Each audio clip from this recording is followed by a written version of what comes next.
The morning sun cast long shadows across the sprawling industrial complex as Sarah Martinez stepped out of her modest sedan in the employee parking lot. At 42, she had learned to dress down for these surprise visits to the various facilities under her oversight. Today she wore simple jeans, a plain white t-shirt, and comfortable sneakers. Her dark hair was pulled back in a simple ponytail, and she carried only a small shoulder bag containing her identification and a few essential items. The facility before her was one of the largest manufacturing plants in the region, employing over 3,000 workers and producing critical components for the aerospace industry. Sarah had been appointed as the new regional operations director just 6 months ago, but she preferred to observe her facilities from ground level rather than announce her presence with fanfare.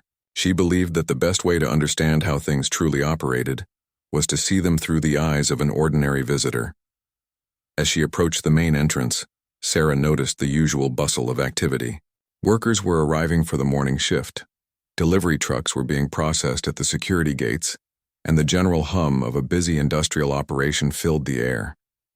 The facility had been struggling with some efficiency issues lately, and she wanted to get a first-hand look at the daily operations without the usual dog and pony show that accompanied official visits. The main building was an impressive structure of steel and glass, with the company logo prominently displayed across the front facade. Sarah had reviewed the architectural plans and operational reports countless times in her office, but seeing it in person always gave her a different perspective. She could see workers moving purposefully through the corridors visible through the large windows, and the parking lots were nearly full, indicating good attendance rates. Sarah had deliberately chosen this particular Tuesday for her visit, because the monthly production reports had shown some concerning trends. Quality control metrics were slipping slightly, and there had been a few minor safety incidents that, while not serious, suggested that supervisory attention might be lacking. She wanted to walk the floor, speak with workers and supervisors, and get a real sense of the workplace culture without the filter of formal presentations and prepared talking points. As she walked toward the main entrance, Sarah reflected on her journey to this position.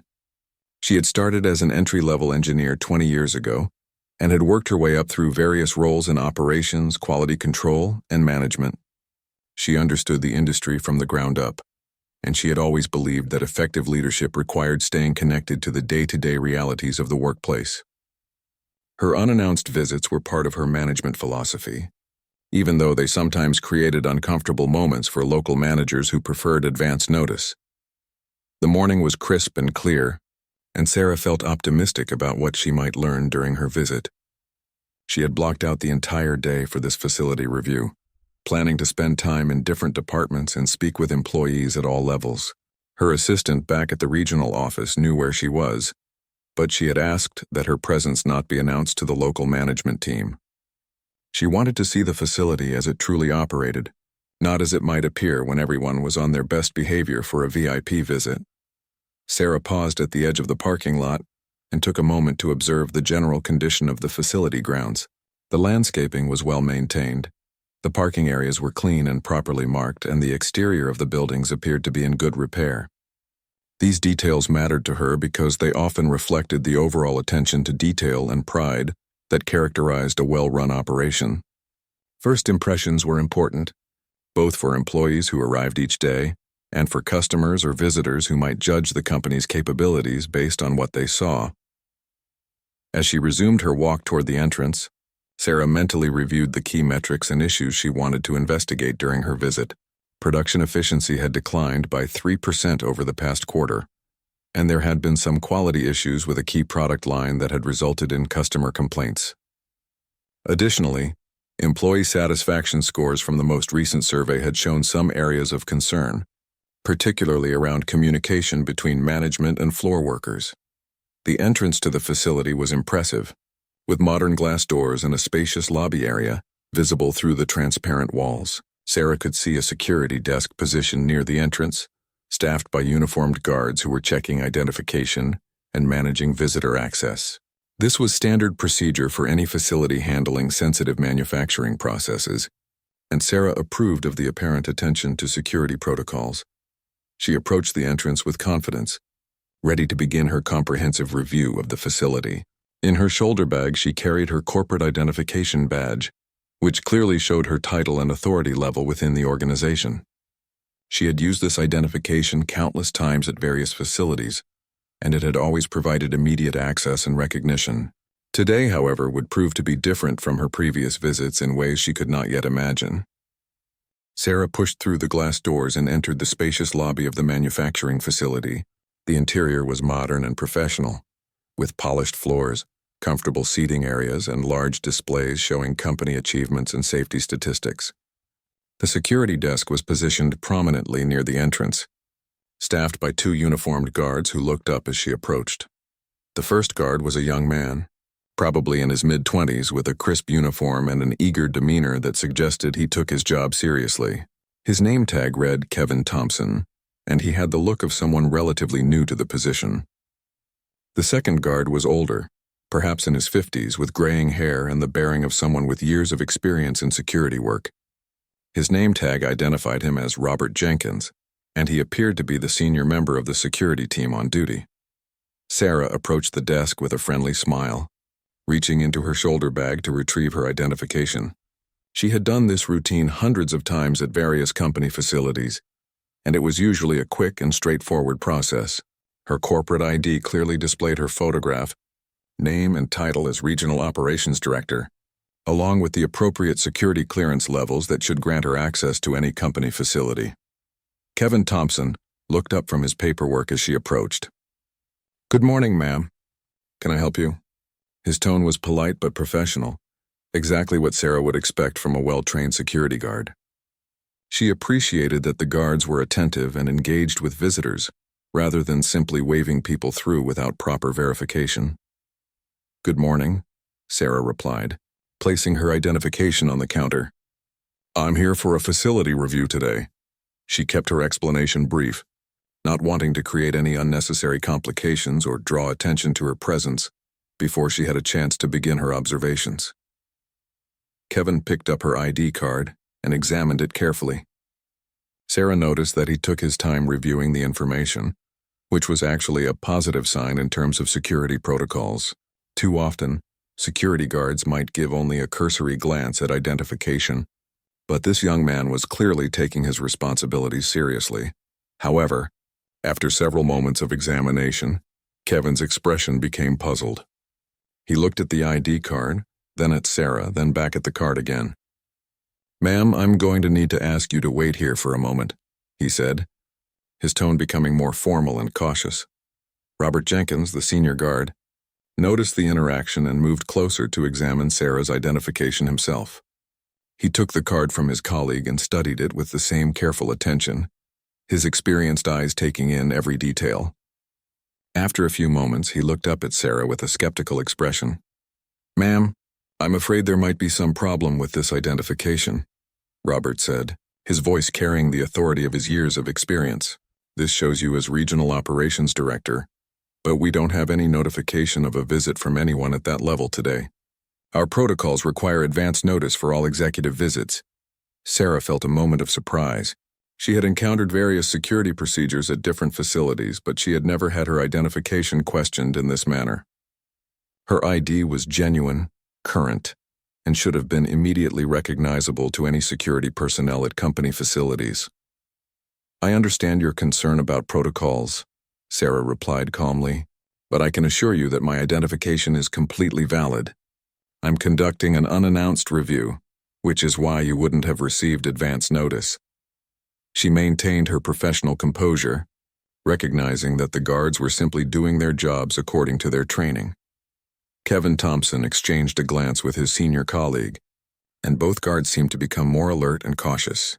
"Ma'am, with all due respect," Kevin said, "we've never seen you before, and this identification could be anyone's. We're going to need additional verification before we can allow you to enter the facility." Robert Jenkins nodded in agreement. "Company policy is very clear about executive visits," he added. "All visits from regional management or above must be coordinated through our local management team and scheduled in advance. We have strict security protocols that we cannot ignore, regardless of what any identification might show." Sarah realized that she was facing an unusual situation. These guards were clearly dedicated to following their procedures, but they were also preventing her from conducting the kind of unannounced review that she believed was essential for understanding the true operations of the facility. She appreciated their attention to security, but she also needed to resolve this situation efficiently. "I understand your position," Sarah said, maintaining her calm and professional demeanor. "Perhaps you could contact your facility manager or operations supervisor to verify my credentials. I'm sure we can resolve this quickly." She was confident that any senior manager at the facility would immediately recognize her name and position, even if they had not expected her visit. The two guards exchanged another look, and Robert Jenkins moved to his computer terminal. "We'll need to follow proper procedures," he announced. "I'm going to have to ask you to step aside and wait while we make some calls to verify your identity and authority. Until we can confirm your credentials through proper channels, you'll need to remain in the lobby area." Sarah nodded her understanding, though she was beginning to feel somewhat frustrated by the delay. She moved to one of the seating areas in the lobby, where she could observe the ongoing activities while the guards worked to verify her identity. She had to admit that their caution was actually commendable from a security standpoint, even though it was preventing her from beginning her facility review as planned. Sarah settled into one of the lobby chairs and watched as Robert Jenkins began making phone calls from the security desk.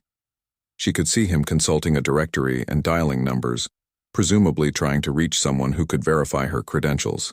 Kevin Thompson remained at the front desk, keeping a watchful eye on Sarah while continuing to process other employees and visitors who were arriving for their normal business. As the minutes passed, Sarah observed the steady stream of activity in the facility lobby. Workers were badging in for their shifts, delivery personnel were checking in with packages and documents, and various visitors were being processed through the normal security procedures. Everyone else seemed to move through the system smoothly, with their credentials quickly verified and access granted without delay. From her vantage point in the seating area, Sarah could overhear portions of Robert's phone conversations. He was clearly speaking with various members of the facility management team, asking about scheduled visits and trying to verify whether anyone was expecting a regional operations director. Each call seemed to result in the same response. No one had been notified of any executive visit, and no one seemed immediately familiar with Sarah's name or position.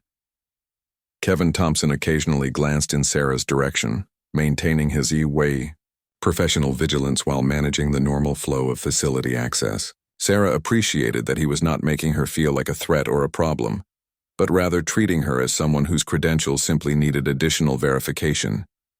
His approach was courteous but firm, exactly what she would want from security personnel. After about 15 minutes of phone calls, Robert Jenkins approached Sarah with a somewhat frustrated expression. "Ma'am, I've contacted several members of our management team, and no one has any record of a planned visit from regional operations.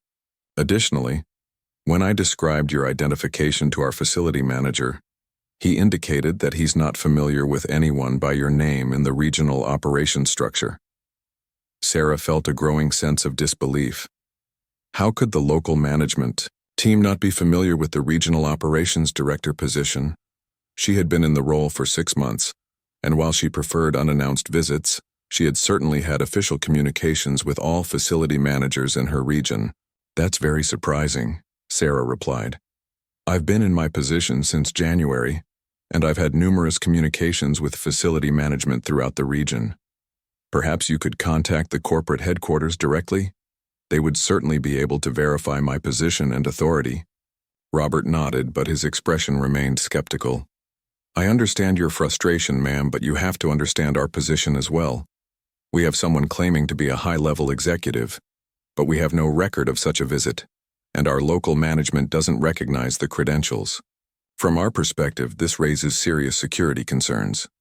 Kevin Thompson added, "We've had incidents in the past where people have attempted to gain unauthorized access using fake credentials or impersonating company officials. It's our responsibility to protect the facility and our employees, which means we have to verify everyone's identity thoroughly." Sarah realized that she was caught in a frustrating bureaucratic loop. The local security team was doing their job correctly, but the very nature of her unannounced visits meant that no one was expecting her. Additionally, it appeared that the Local management team might not be as familiar with the regional organizational structure as they should be. I appreciate that you're taking security seriously, Sarah said. That's exactly what I would want from our security team. However, I do need to resolve this situation so I can conduct my facility review. Could you please contact the regional headquarters directly and ask to speak with someone in executive operations? Robert Jenkins consulted his directory again and began dialing a different number. Sarah could see that he was being thorough and professional in his approach, even though the process was becoming quite lengthy. She used the waiting time to continue observing the facility operations that were visible from the lobby. Through the large windows that separated the lobby from the main facility corridors, Sarah could see workers moving between departments, supervisors conducting what appeared to be morning briefings, and the general bustle of a busy manufacturing operation. Everything seemed to be running normally, which was both reassuring and frustrating given that she was unable to begin her intended review of the operations. After another 10 minutes of phone calls, Robert returned to where Sarah was waiting. His expression had become more serious, and Sarah could sense that the situation was about to become more complicated. Ma'am, I've now contacted corporate headquarters, and I've spoken with someone in the executive offices, Robert announced. However, they indicated that while there is indeed a regional operations director position, they were not immediately able to confirm your identity over the phone without additional verification procedures. They've asked that we follow our standard protocols for unverified visitors until this can be resolved through proper channels. Sarah felt a mixture of frustration and incredulity. She was being treated as an unverified visitor at one of the facilities under her own oversight. The irony of the situation was not lost on her, but she also recognized that the security team was following appropriate procedures, even if those procedures were creating an unexpected obstacle to her work.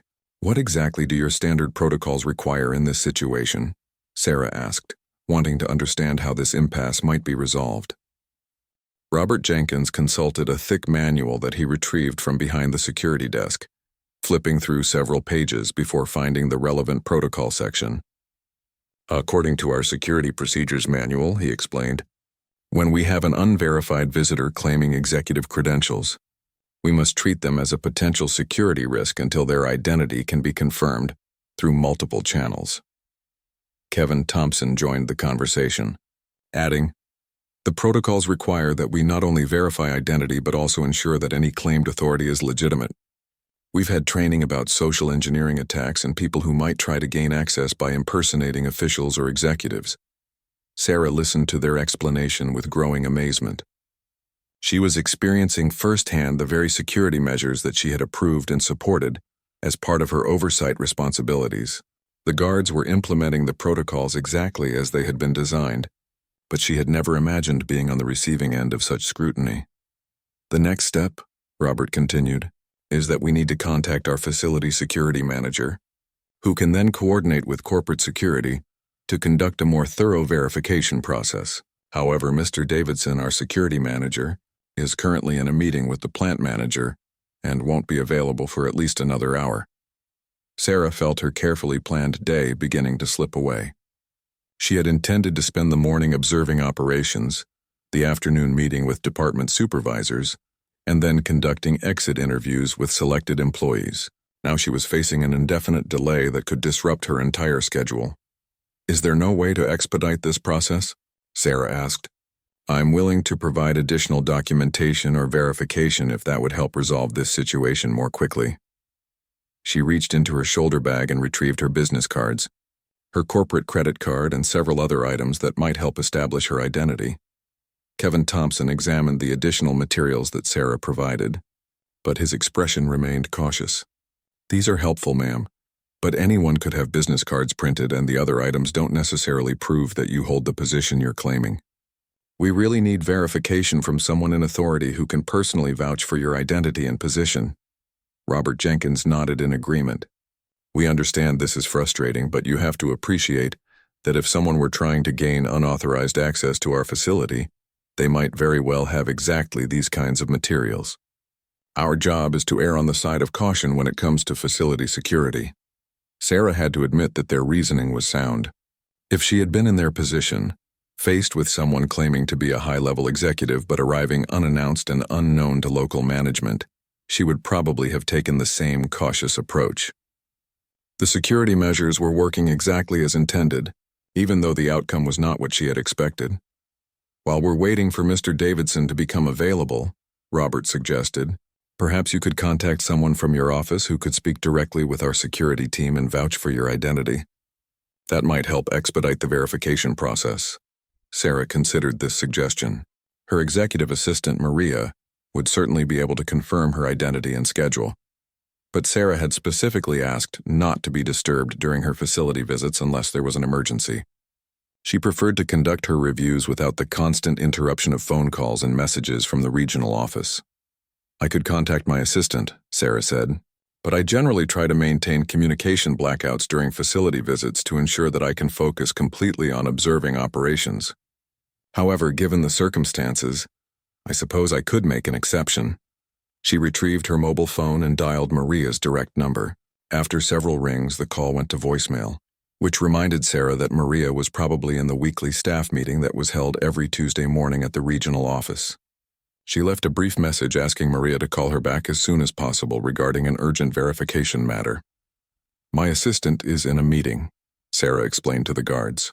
She should return my call within the hour, and she can certainly verify my identity and position with your security team. Kevin Thompson made a note on his incident log, documenting the ongoing situation and the steps that were being taken to resolve it. Sarah appreciated that he was maintaining proper records of the security incident, which was exactly the kind of attention to detail that she wanted to see in facility security operations. In the meantime, Robert said, I'm afraid we'll need to ask you to remain in the lobby area. You're welcome to use the seating area, and there's a coffee station over there if you'd like refreshments. We'll update you as soon as we hear back from either Mr. Davidson or your assistant. Sarah thanked them for their courtesy and returned to the lobby seating area. She realized that this unexpected situation was actually providing her with a unique perspective on the facility's security operations that she never would have experienced during a normal executive visit. She was seeing how the security team handled unusual situations, how they followed protocols under pressure, and how they balanced courtesy with firmness when dealing with potentially problematic visitors. As she settled back into her chair, Sarah began to see the humor in her situation. Here she was, the regional operations director, being treated as a potential security threat at one of her own facilities. When this was eventually resolved, it would certainly make for an interesting story at the next regional managers meeting. As Sarah waited in the lobby, she decided to make productive use of her time by observing the security operations from this unique vantage point.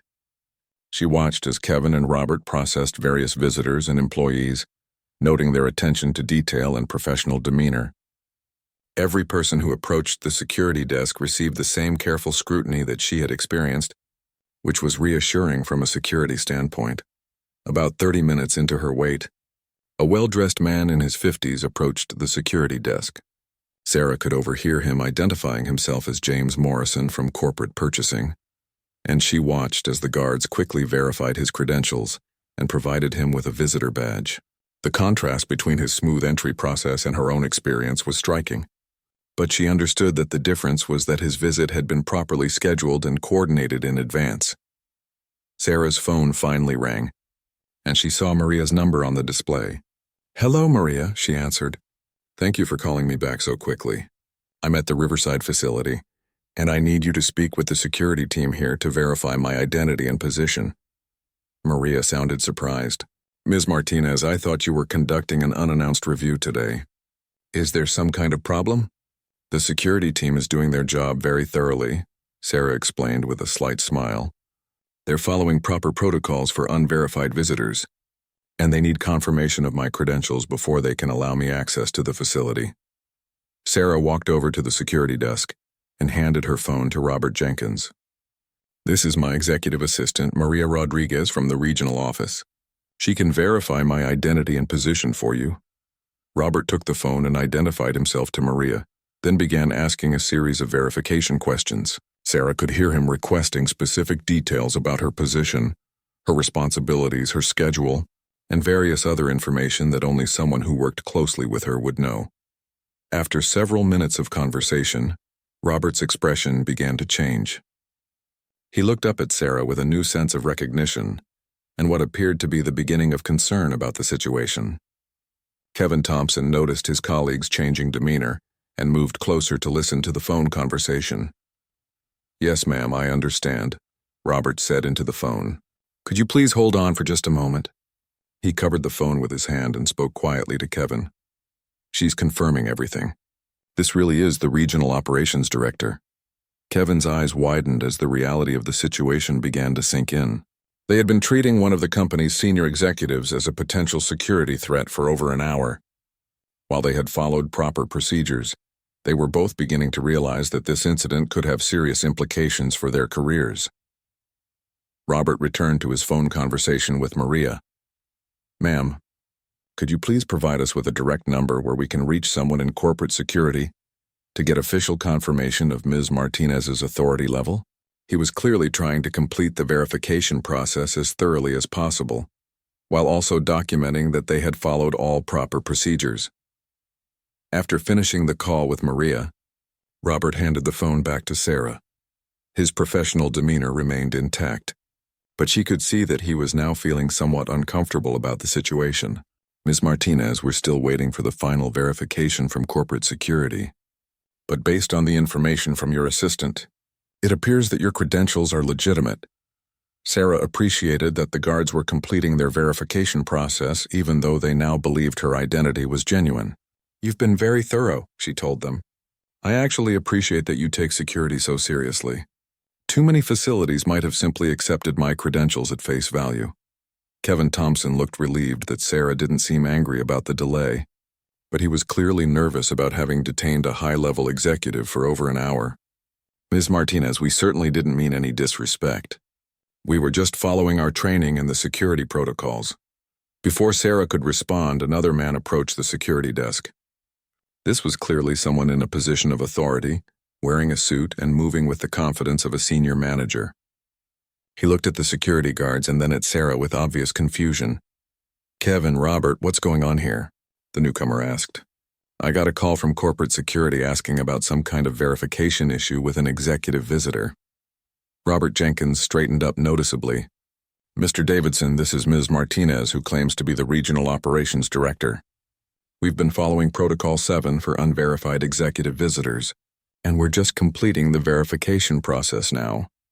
Mr. Davidson, whom Sarah now realized must be the facility security manager, looked at her more closely. "Regional operations director? I wasn't aware we had anyone in that position. When was this position created?" Sarah realized that the communication gaps were even more significant than she had imagined. The position was created in January as part of the reorganization of regional management structure, she explained. "I'm surprised that information wasn't communicated to all facility management teams." Mr. Davidson's expression showed genuine surprise and perhaps some embarrassment. "I'm afraid I haven't received any communications about reorganization or new executive positions. This is the first I'm hearing about a regional operations director role." The situation was becoming more complex by the minute, and Sarah realized that her unannounced visit had uncovered some serious communication failures within the organization. Mr. Davidson quickly took charge of the situation, recognizing that this had become a significant issue that required immediate attention. "Ms. Martinez, please accept my apologies for this confusion. Let me contact our plant manager immediately to resolve this matter." He pulled out his mobile phone and stepped aside to make the call. Sarah could hear portions of Davidson's conversation as he spoke in urgent, hushed tones. Words like executive visitor, verification problems, and communication breakdown carried across the lobby. She realized that this incident was escalating beyond a simple security verification into a more serious organizational issue. Kevin Thompson and Robert Jenkins remained at their posts, but both guards were clearly uncomfortable with how the situation had developed. They had followed their protocols correctly, but the discovery that local management was unaware of Sarah's position suggested that there might be broader problems with internal communications that went beyond their responsibilities. After several minutes, Mr. Davidson returned with his phone still pressed to his ear. "Yes, sir, she's right here in the lobby," he was saying. "I understand. Yes, we'll escort her up immediately." He ended the call and approached Sarah with an expression that mixed professional courtesy with obvious concern. "Ms. Martinez, I've just spoken with our plant manager, Tom Bradley, and he's asked that I escort you directly to his office. He's also contacted corporate headquarters to clarify the communication issues that led to this situation." Davidson's tone was now completely different, reflecting his recognition of Sarah's actual authority within the organization. As they prepared to leave the lobby, Sarah turned to address Kevin and Robert directly. "Gentlemen, I want you to know that you handled this situation exactly as you should have. Your attention to security protocols is commendable, and you should not feel that you did anything wrong. The problems here are related to communication failures at higher levels, not to any deficiency in your security procedures." Both guards looked relieved to hear this assessment from someone who was apparently a senior executive. Robert Jenkins spoke for both of them. "Thank you, Ms. Martinez. We appreciate your understanding. We were just trying to do our jobs correctly." Sarah smiled at them both. "You were doing your jobs correctly. In fact, this incident has given me valuable insights into how well our security measures work, even in unusual circumstances. I'll be noting in my report that the Riverside facility has excellent security personnel who take their responsibilities seriously." As Mr. Davidson led Sarah toward the elevators, she reflected on what this incident revealed about the organization. The security team had performed admirably, but there were clearly serious communication gaps between corporate headquarters and facility management. The fact that the plant manager and security manager were unaware of her position 6 months after her appointment suggested systematic problems with information distribution. During the elevator ride to the executive floor, Mr. Davidson attempted to explain the communication breakdown. "Ms. Martinez, I have to admit that we haven't received clear communications about organizational changes at the regional level. We get so much paperwork and so many policy updates that it's possible some important information got lost in the shuffle." Sarah nodded, but she was already thinking about the broader implications of this communication failure.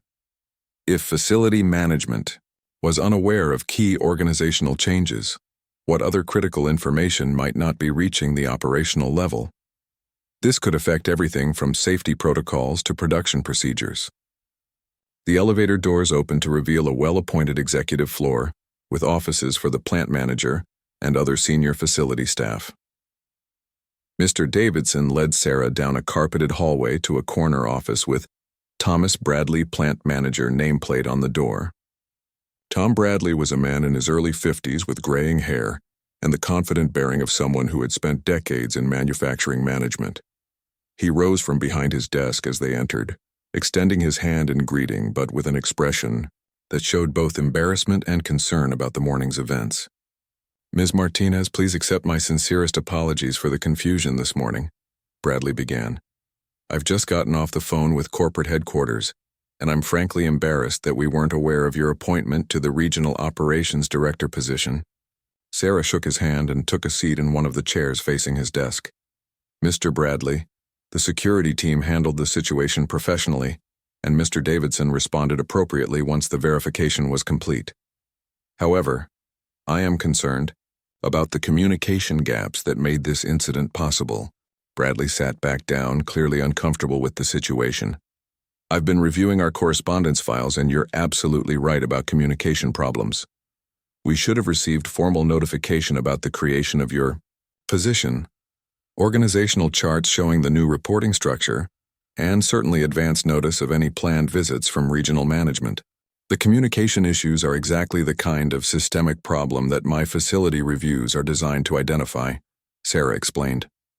"While this morning's incident was unexpected, it's actually provided valuable insights into how information flows between corporate headquarters and facility operations."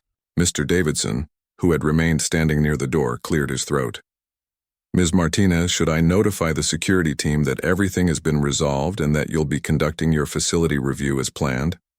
Sarah looked at both men, realizing that her unannounced visit had already accomplished more than she had originally intended. She had uncovered security strengths and communication weaknesses, and she now had the attention of facility management in a way that a normal scheduled visit might not have achieved. "Yes, please do notify the security team," Sarah replied to Mr. Davidson. And please make sure that Kevin Thompson and Robert Jenkins understand that they will receive commendations for their professional handling of this situation. Their adherence to security protocols was exactly what we want to see from our security personnel. After Mr. Davidson left to handle the security notification, Sarah turned her attention back to Tom Bradley. Now that we've resolved the immediate issue, I'd like to proceed with my facility review. However, this morning's events have already highlighted some areas that we need to address at both the facility and regional levels. Bradley nodded, pulling out a notepad to take notes. I'm ready to address whatever issues you've identified, and I want to ensure that we prevent any similar communication breakdowns in the future. Sarah leaned forward, shifting into her executive mode now that her identity and authority had been established. First, we need to examine why critical organizational information isn't reaching facility management. This isn't just about my position. If you're not receiving information about structural changes, you might also be missing updates about policies, procedures, or safety requirements. You're absolutely right, Bradley acknowledged. I'm going to audit our communication systems immediately to identify where these gaps are occurring. We can't afford to operate without complete information from corporate headquarters. Second, Sarah continued, while your security team performed excellently, this incident suggests that we might need to review our protocols for executive visits. There should be a mechanism for verifying senior management credentials without requiring hours of phone calls and verification procedures. Bradley made additional notes. I'll work with Mr. Davidson to develop streamlined verification procedures that maintain security while allowing for legitimate executive access. We should also ensure that all security personnel have current organizational charts and contact information for verification purposes. Sarah stood up, ready to begin the facility tour that had been delayed by the morning's events. I'd like to start with a walk through the production floor, then meet with department supervisors and finish with some employee interviews. I want to get a complete picture of operations here. As they prepared to leave the office, Bradley paused. Ms. Martinez, I have to ask, how often do you conduct these unannounced visits? I want to make sure our team is always ready to receive regional management appropriately. Sarah smiled. The whole point of unannounced visits is that they're unannounced, Mr. Bradley. I don't want your team to put on a special show for my benefit. I want to see how the facility operates on a normal day, with normal procedures and normal challenges. This morning's incident actually gave me more insight into your operations than a carefully orchestrated tour would have provided. That's a fair point, Bradley agreed. Though I have to admit, this wasn't quite the impression we wanted to make on our first meeting with the regional operations director. As they walked toward the production floor, Sarah reflected on the lessons learned from the morning's unexpected events. The security team had demonstrated exactly the kind of vigilance and protocol adherence that she wanted to see throughout the organization. The facility management had shown appropriate responsiveness once they understood the situation.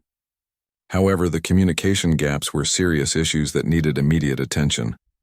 The production floor was impressive, with modern equipment, clean work areas, and employees who appeared engaged and focused on their tasks. Sarah began her observations, taking notes about workflow efficiency, safety compliance, and overall facility management. The incident at the security desk had actually prepared her with valuable context about the facility's strengths and weaknesses. Throughout the day, Sarah conducted her comprehensive facility review, meeting with supervisors, observing production processes, and interviewing selected employees. The morning's delay had not significantly impacted her ability to complete her assessment, and the additional insights gained from the security incident had enriched her understanding of the facility's operations. By late afternoon, Sarah had completed her review and was ready to provide her preliminary findings to Mr. Bradley and his management team. The security incident had become an integral part of her assessment, highlighting both positive aspects of facility operations and areas requiring improvement. As she prepared to leave the facility, Sarah stopped by the security desk one final time. Kevin Thompson and Robert Jenkins were both there, and they looked up with obvious relief when they saw her approaching. Ms. Martinez, Kevin said, Mr. Davidson told us that you were satisfied with how we handled this morning's situation. We really appreciate your understanding. Gentlemen, you should be proud of your professionalism today, Sarah replied. You followed proper procedures, maintained appropriate security standards, and treated me courteously throughout a difficult situation. That's exactly the kind of security performance we need at all our facilities. Robert Jenkins smiled for the first time since the morning's events began. Thank you, ma'am. We'll certainly remember this day, and we'll be better prepared for any similar situations in the future. As Sarah walked back to her car, she realized that this unannounced visit had been more valuable than any of her previous facility reviews. She had gained insights into security operations, communication systems, management responsiveness, and organizational effectiveness that she never would have discovered during a normal scheduled visit. Sometimes the most important lessons came from the most unexpected circumstances.